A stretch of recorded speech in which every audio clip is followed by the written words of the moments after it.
বাজারে যোগানের অভাবে ইতিমধ্যে আলুর দাম বস্তা পিছু গড়ে 150 থেকে 200 টাকা বেড়েছে। এক বস্তা আলুর দাম 1250 থেকে 1300 টাকা, সঙ্গে হিমঘর থেকে বাজারে নিয়ে যাওয়ার খরচ বাবদ 450 টাকা অতিরিক্ত লাগছে। দাম আরো বাড়লে সেটা আর সাধারণের সাধ্যের মধ্যে থাকবে না। ব্যবসায়ীদের ধর্মঘটের কারণে বাজারে আলুর আকাল। চন্দ্রমুখী আলু প্রায় মিলছে না বললেই চলে। কোথাও কোথাও জ্যোতি আলু পাওয়া যাচ্ছে বটে, তবে তা কিনতে চড়া দাম দিতে হচ্ছে। দাম দিয়েও ভালো আলু পাচ্ছেন না অনেকে। আলু নিয়ে চরম সংকট দেখা দিয়েছে। এবার অনির্দিষ্টকালের জন্য ধর্মঘট ডেকেছেন আলু ব্যবসায়ীরা। বাজারে তাই যোগান নিয়ে টানাটানি চলছে। যোগান না বাড়লে রীতিমতো অগ্নিমূল্য হতে পারে আলু, তা আশঙ্কা করা হচ্ছে। আর পশ্চিমবঙ্গ প্রগতিশীল আলু ব্যবসায়ী সমিতির ধর্মঘটে ব্যাপক প্রভাব পড়তে চলেছে। তবে আজকের ধর্মঘটে সামিল হননি সিঙ্গুর ও হরিপালের আলু ব্যবসায়ীরা।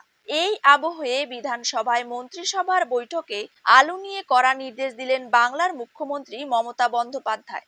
অনির্দিষ্টকালের এই ধর্মঘটের ডাক দেওয়ার কথা কানে গিয়েছে মুখ্যমন্ত্রীর। আলুর দাম ঊর্ধ্বমুখী হয়ে গিয়েছে, আর তাতেই চাপে পড়েছেন মধ্যবিত্ত মানুষজন।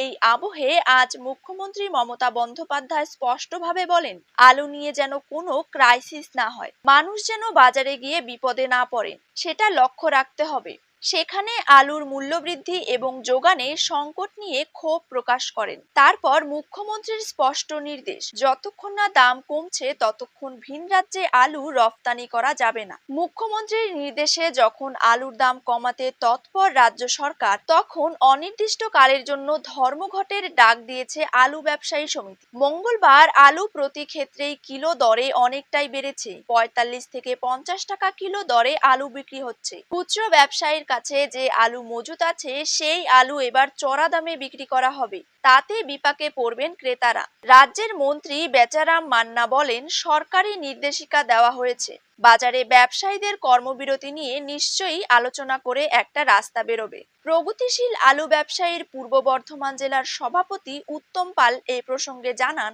সরকার তাদের দাবি না মানলে ব্যবসায় কর্মবিরতি চলবে। ব্যবসায়ীদের দাবি না মানলে ধর্মঘট চলতেই থাকবে। কলকাতার বাজারের হাল বেশ খারাপ। ধর্মঘটের প্রভাব পড়েছে পশ্চিম মেদিনীপুরের বাজারেও। অনেক বাজারে আলু পাওয়াই যাচ্ছে না। ধর্মঘটের প্রভাব পড়েছে হুগলিতেও। যোগান কম থাকায় একদিনেই আলুর দাম বাড়িয়ে দেওয়া হয়েছে। আলুর দাম চড়া পশ্চিম বর্ধমানেও। আসানসোল থেকে রাজ্যের বাইরে আলু নিয়ে যেতে দেওয়া হচ্ছে না। ঝাড়খণ্ড সীমাবর্তী এলাকায় ডুবুরডিহি চেকপোস্টে নজরদারি চলছে। আলু ভর্তি ট্রাক ঝাড়খণ্ড বা বিহারের দিকে যেতে চাইলে সেগুলিকে ফিরিয়ে দেওয়া হচ্ছে। এসব কিছুর পরেও কোনোভাবেই ব্যবসায়ী সমিতি তাদের ধর্মঘট থেকে সরবে না। তাই রাজ্য সরকার কি স্টেপ নেয় তার দিকেই তাকিয়ে সবাই।